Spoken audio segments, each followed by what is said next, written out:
Jonny here.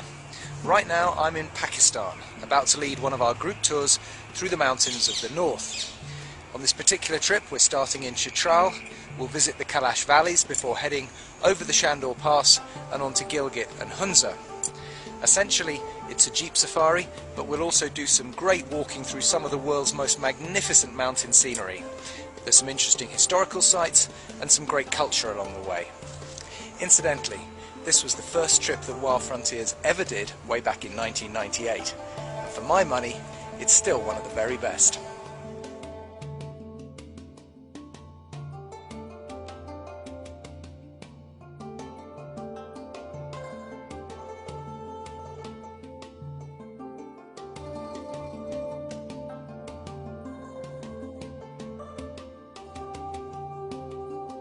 Cut off as it's been for centuries by high mountain passes, Chitral has developed its own particular characteristics, that of a laid-back place, relaxed, at peace with itself, which is perhaps different from some parts of Pakistan.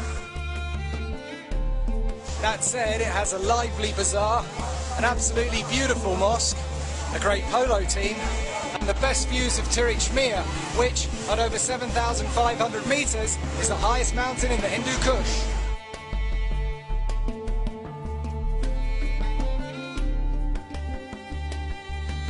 This is Chitral Fort, and it was here in 1895, just after the last great Mete or king had died, that a small detachment of British troops found themselves besieged by an army of Afghans hell-bent on claiming the throne.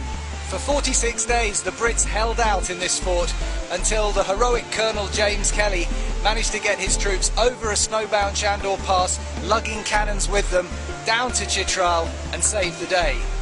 Of course today it's in dire need of renovation, but in the old days it must have been quite a sight.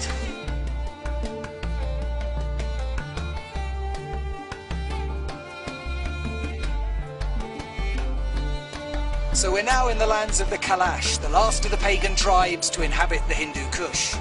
Living in three narrow valleys that buttress up against the Afghan frontier, the Kailash maintain their descendants of the armies of Alexander the Great that marched through here on their way to India in 326 BC. Still maintaining a natural way of life that they've been doing for centuries, the Kailash graze their goats on the high mountain pastures, they farm their fields, and they dry their apricots, mulberries and walnuts. Worshipping a plethora of animistic gods 4 times a year, the Kailash enjoy festivals of music and dance when they give thanks for the season past or ask for help for times to come. And this is one of the best times to visit the Kailash and experience their unique culture. We were lucky enough to enjoy some impromptu night dancing last night. Surrounded as they are though on all sides by Islam, many people say their unique culture is being eroded and that ultimately it cannot last. This is not what I see. I've been coming to these valleys almost every year for 2 decades, and what I see is a strong community, adapting to changing circumstances, but with as strong a sense of identity as anybody else in the region. Over the years the Kailash have learned to adapt, they've had to, and I believe they'll be here for a long time to come.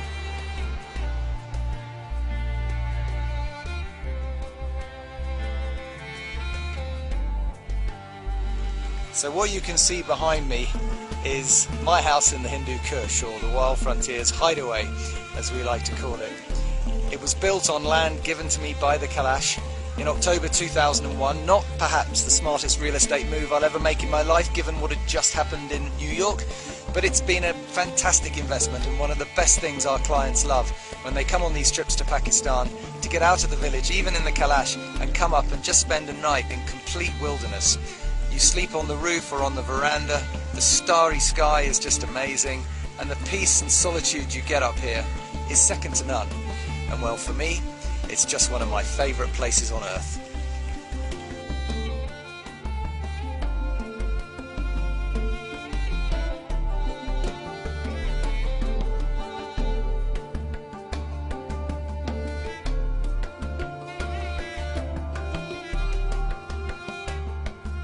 We're now on a 15-kilometre plateau just below the Shandor Pass. It's known as the Langar, the term which means free kitchen, and it's here that the local shepherds bring their yaks, their cows, their donkeys to graze during the summer as a communal grazing land.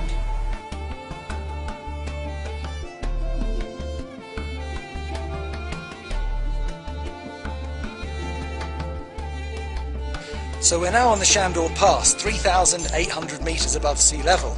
This is where the landscapes of the subcontinent dramatically give way to the plateaus and high steppes of Central Asia. It also happens to be home to the highest polo ground in the world. Each year on the polo ground that you can see behind me, between the 7th and 9th of July, teams from Chitral on one side of the pass and from Gilgit on the other come up here and do battle in the most dramatic game of polo anywhere on earth. Thousands of supporters from both sides come up here and camp. The president flies in a helicopter and the event is televised for the whole of Pakistan. This year, amazingly, Chitral won 7-1.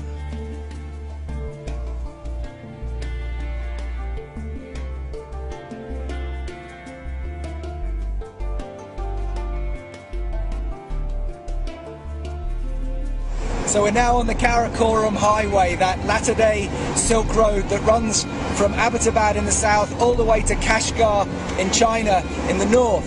A journey of some 1,225 kilometres. The Pakistanis love to call this the eighth wonder of the world. And I have to say, it's hard to imagine a more dramatic or spectacular road trip.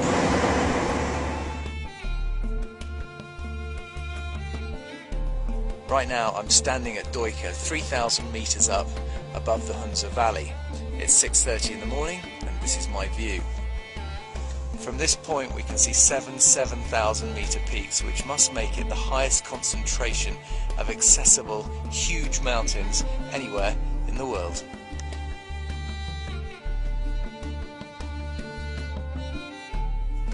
So besides fantastic views, what else is Hunza famous for? Well, longevity. Apparently there are many septuagenarians living in these valleys. Secondly, handicrafts, which, in my opinion, easily rival Kashmir. And thirdly, fruit, and in particular, apricots, which you can see now drying on the top of all the rocks and rooftops of Hunza.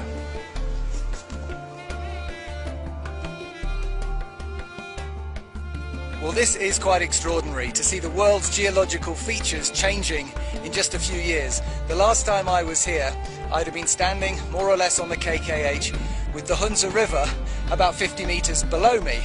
But in January 2010, a monumental rock slide, I'm talking half a mountain, fell down, blocking the Hunza River, giving rise to what is now a 28-kilometre long lake. Of course, in doing so, it flooded villages, it flooded fields, and it also flooded the KKH, meaning that any trade now wanting to come either from China from the north or up from Pakistan from the south has to be unloaded here, put into boats, and taken one way or the other. Not very good for the economy.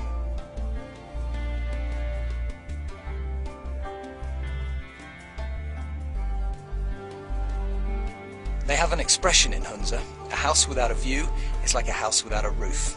Kind of useless, in other words. And it's hard to imagine them ever building a house here without a fantastic view. As the boss of a travel company, I'm often asked, what's my favourite place?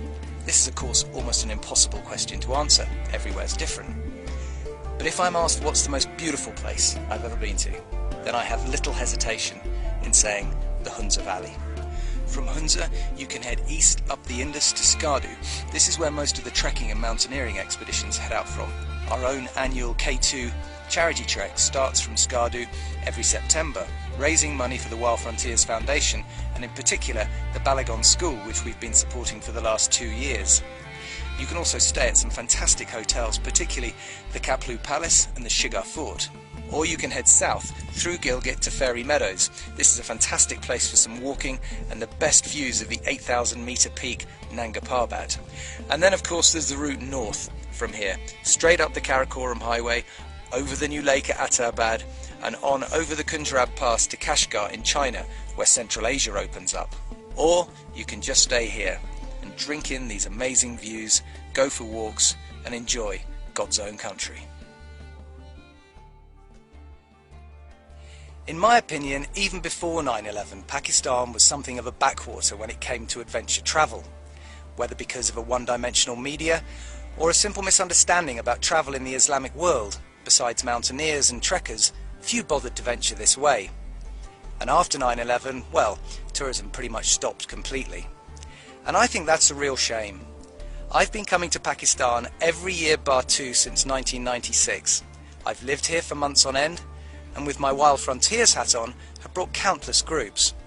And in all that time, I can honestly say I've never felt threatened or in any danger whatsoever. On the contrary, I've always been treated with utmost respect and thoughtfulness, and here have received some of the most humbling hospitality I've received anywhere in the world. 9/11 did change the world, and Pakistan in particular. And Pakistan does have issues, and it's important that you understand this before signing up on a trip here. It's not for the fastidious or the faint-hearted, or if you suffer from vertigo. But if you're the kind of person that likes to see things for yourself and not have your mind made up by others, if you love true off-the-beaten-track travel, or if you just like history and culture, or being amongst the most magnificent mountains anywhere on earth, then here in northern Pakistan you will find one of the most amazing adventure travel destinations on the planet.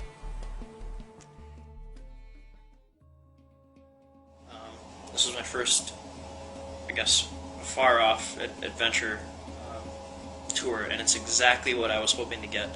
It was exactly what I was expecting, in that I was expecting it to be, very adventurous and see things that you would never see anywhere else, and it was everything I was hoping that it could be. I knew what I was letting myself in for in terms of travel, and it's been fantastic because I've seen so much. An amazing experience. There was something very primitive about it. You felt in some way that you were going back in time. I think it's a beautiful country. The people are very warm and friendly. Some of the most friendly, lovely people you're ever going to meet anywhere, I think. Yeah. I liked, definitely the Kalash. Yeah. I couldn't be anything else. It's just wonderful to see the women doing their sewing and their washing. The contrast between Skardu and the village, The Kalash. the Kalash, just fantastic. Yeah, Loved yeah. it. Yeah. Very colourful, fantastic dancing. I enjoyed that. An entirely different experience, quite unlike anything else I've done or seen. I didn't feel in danger. I wouldn't say that I was lax at all. You're always, I guess, on your toes as an American traveler and overseas. But I don't think I was ever in any immediate danger. I mean, I felt perfectly free to do things, to talk to men on the street, and not be misunderstood. It was fantastic. I would recommend it to any American traveler that wants to go further than Europe, further than the Middle East. Fantastic. Great people, beautiful country, just great.